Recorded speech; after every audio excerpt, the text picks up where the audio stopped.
Hi everybody and welcome to Inside the Majors. Today's episode is going to be what one of my podcasting heroes, Marshall Pruitt, would call a flappy gums episode. So what that means is that the only voice you're going to hear on the episode today is mine, for which I will apologise profusely in advance. What we're going to run through today is the MEC survey results. We had a great response rate, so thank you to everybody for your contributions and feedback on the series. So we'll go through some of the major points that came out of that, some of the changes it's going to bring for Season 2, and a few other discussion points that sort of came to mind whilst I was going through those results. At the end of the podcast, I'm going to share with you the races and the durations of those events for the 2026 season. The actual dates themselves haven't quite been locked in yet, but we now have what that calendar is going to look like. So stay tuned for that at the end. We will get straight to it just after this. Hey, you know that guy who just before the green flag keys up his mic and asks, "Anybody got a setup?" Well, this is him. This is Adam, and hey, Adam needs some help. On the other hand, this guy over here, this is Steve. Steve is a solid racer and he knows his way around the garage. Steve's problem is time. With a job and a family, he can't find enough time to build competitive setups and to race as often as he likes. But as luck would have it, Steve knows a secret. He lets the Majors Garage crew chiefs do the setup work so he can focus on the racing. At majorsgarage.com, Steve can get setups for over 60 cars on the iRacing service. So no matter what series he wants to jump into, he is covered. Somebody, anybody, really should tell Adam. See you at the garage. Okay, so the MEC survey was out there for around about 2 weeks for people to respond to, and we had nearly 100 responses, which gives us a great sample size from the participants for the first season of the MEC.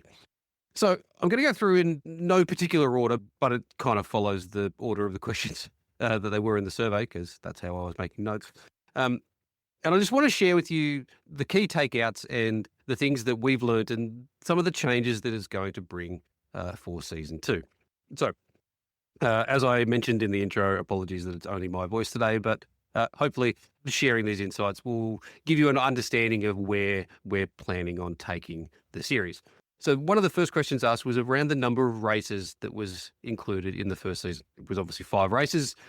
Most people seemed keen for at least 5, if not more. And what I can share with you, and we'll go into this more at the end of the podcast, is that in 2026, it will be increasing to 6 events. The race durations were seen as being a fairly good mix between 4 to 8 hours, although there was quite a bit of support for longer races, especially a significantly longer one at some point in the series. So we've evaluated what that mix should be, and the final round of the series will be significantly longer to meet that demand. We'll also have an additional race that is longer than 4 hours compared to what we had in 2025, being the extra race that we've added to the calendar. The variable start times that we had in 2025 was actually pretty well supported by the people that responded in the survey. What I will say, though, is that the majority of the drivers, when we looked at where they had come from, were from Europe and the Americas. So there will be a small change in the way that variable start time is used, so that it will be more aligned to those 2 time zones, which means that people here in Australia and New Zealand will suffer a little bit more in terms of the start times possibly not being super great. But the proportion of where drivers are coming from sort of demands that we need to skew the start times in that way. There will be a couple of races that are not totally terrible for the Australian New Zealand drivers, but majority will possibly not be great. So look, I suffer as much as anybody with that. So please, no one accuse me of not doing what's best for the series. Driver rankings. Obviously, we have the Pro-Am classifications and divisions within the series. We're seen as working fairly well by the majority, but there was some sentiment around the restrictions of who can drive in what class that was imposed in 2025. What I can confirm with the way the rules have been changed is that the combination of drivers that you can use for your team in 2026 have been simplified. And of course, we're moving to an elite class in both GTP and GT3, which means that there'll be open divisions for both of those classes of car. But the simplification will mean that for the Pro-Am divisions, it will simply be, in the case of LMP2, 25% of the laps will need to be completed by a silver and bronze driver. In GT3 Pro-Am class, it will be 50% of the laps need to be completed by a silver or bronze driver. Other than that, you'll be free to use any combination of drivers that you like in that car. There'll be no restrictions on, platinums can't drive in GT3s like there was in 2025. And obviously with those open classes in both GTP and GT3, there's no restrictions on the drivers that can be used for those divisions as well. So that simplifies things. There'll be no score or that you have to meet in terms of combinations of drivers or what have you. You just simply need to meet those minimums. And if you're in a pro-owned division, other than that, it is completely open. So hopefully that makes things a little easier, and less complicated for getting driver lineups that work for your teams. Safety cars, a unique point for the MEC. The request to tow system, which we used in the first round, was seen as the more popular variant that we used, though the random trigger was also seen as effective and wasn't that far behind as far as what people preferred. What I am looking at doing, and this will 100% depend on volunteer assistance and the amount of race control help that I get, is introducing the request to tow for top split only, and the random trigger being used for all other splits. More will come out about that as we get closer, but that's the system that we're going to trial for the Road Atlanta special event in September. There was also a lot of support regarding safety cars for lapped cars to be given a lap back under any safety car, regardless of where they are in the safety car queue, just like in Formula One. And that was just on 50% of respondents said that they would like that to happen. Now, for me personally, I'm not such a fan of it. It's not how it's done in sports car series around the world, be that IMSA or WEC. But we will trial that rule for the 6-hour event in Road Atlanta, and we'll gauge the popularity of it again after that race. So it's not for sure going to be locked in for the 2026 season, but with the amount of support for it in the survey, we'll give it a trial. And that's exactly why we run this special event each year, to give the rules a bit of a test run. Now, the same can be said for the pits closing under safety car. Just under 40% said that they would like to see that happen. Now, I have always said that in any series that I'm in charge of, the pits would never close under safety car, as it can only mean massive swings in track position for the wrong reason for a car through no fault of their own. And I'll happily debate that with anybody anytime. However, having said that, I will take some advice on it, and we may trial that as well in the 6-hour event.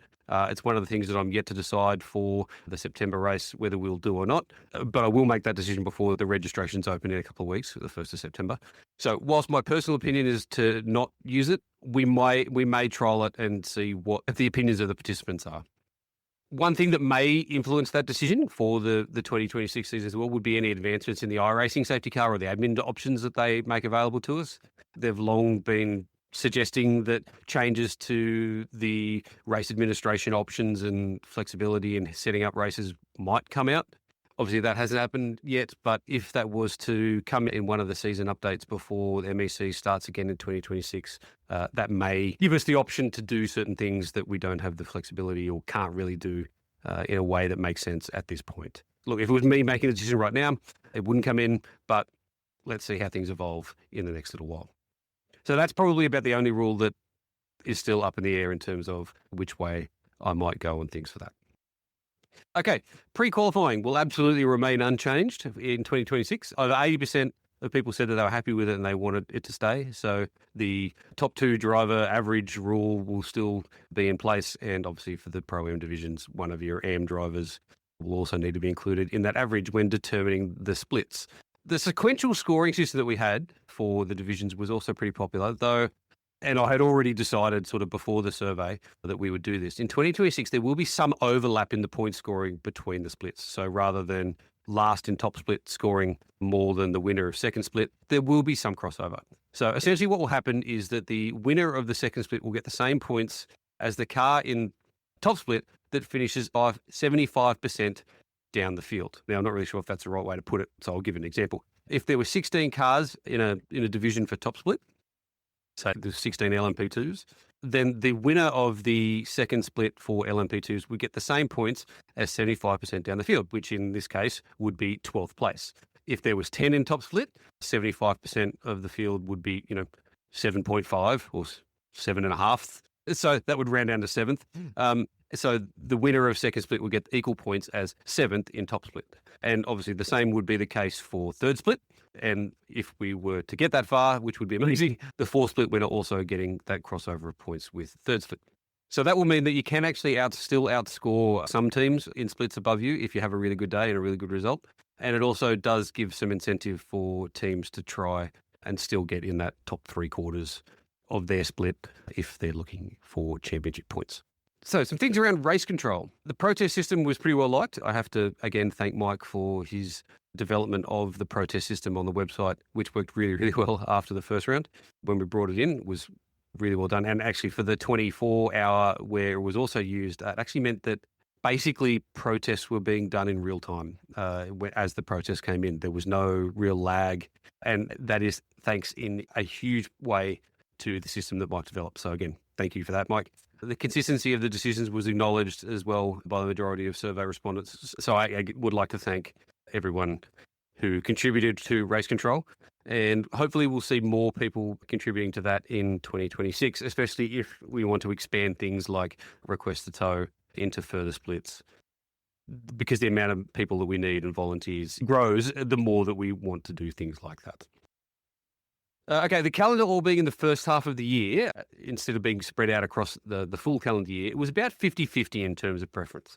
What we're going to do for 2026 is have one event after the Majors 24, so a little further into the year than what we did this year, but it won't be very long after the 24-hour race. And there's two reasons for that.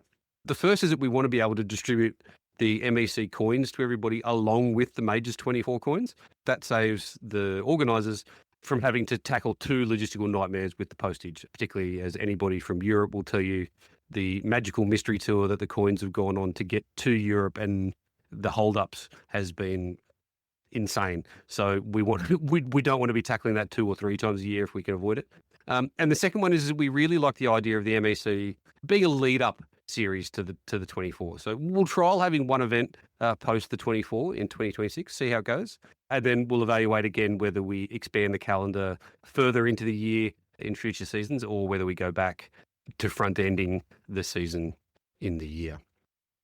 Regarding circuit choices, there seems to have been a lot of support for having a mix of circuits every season. So year 1, we focused on WEC circuits. Year 2, we'll be focusing on IMSA, and we're committed to that for 2026. But we'll likely have a combination of just popular circuits in general on the iRacing service after season 2. So rather than this bouncing 1 year WEC, 1 year IMSA, from season 3 onwards, we'll probably just go with a mix of popular and suitable circuits from within what iRacing have.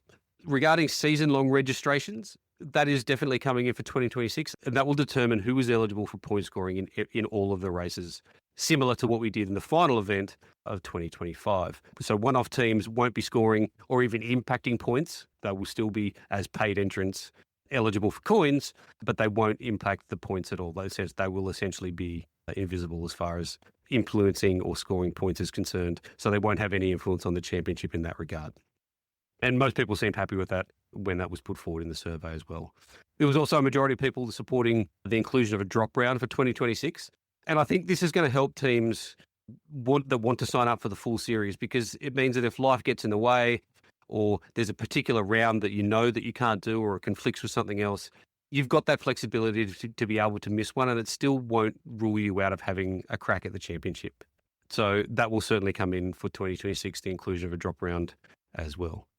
Okay, I've been talking for a long time already, so I will rattle through some of these last points a little bit quicker, and then we'll get to the calendar for 2026.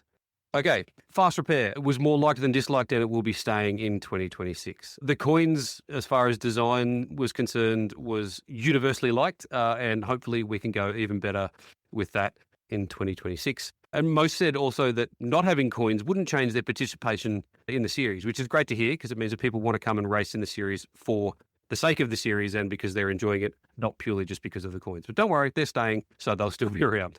Only half of the respondents said that they knew about the discount code with SudSpeed for buying gloves or other products that they share.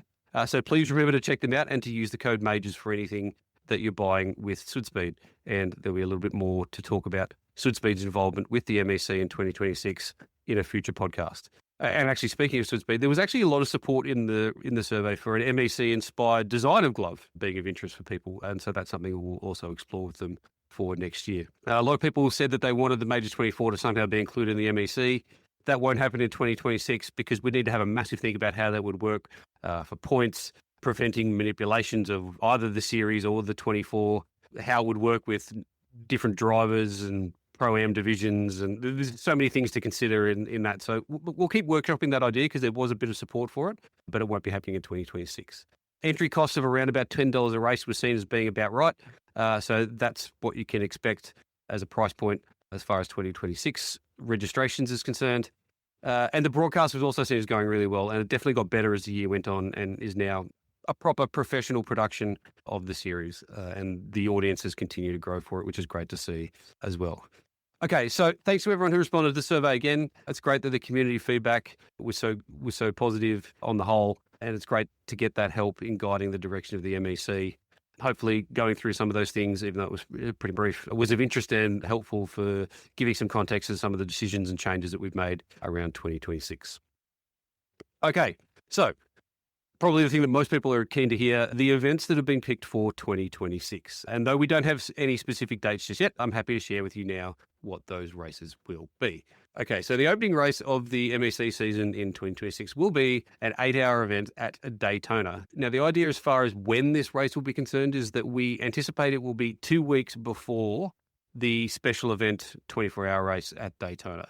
So it'll be a great opportunity not only to kick off your MEC season, hopefully with a great result, but it'll also be an awesome way to get an early test in for setups and your teams sorted for the iRacing special event as well.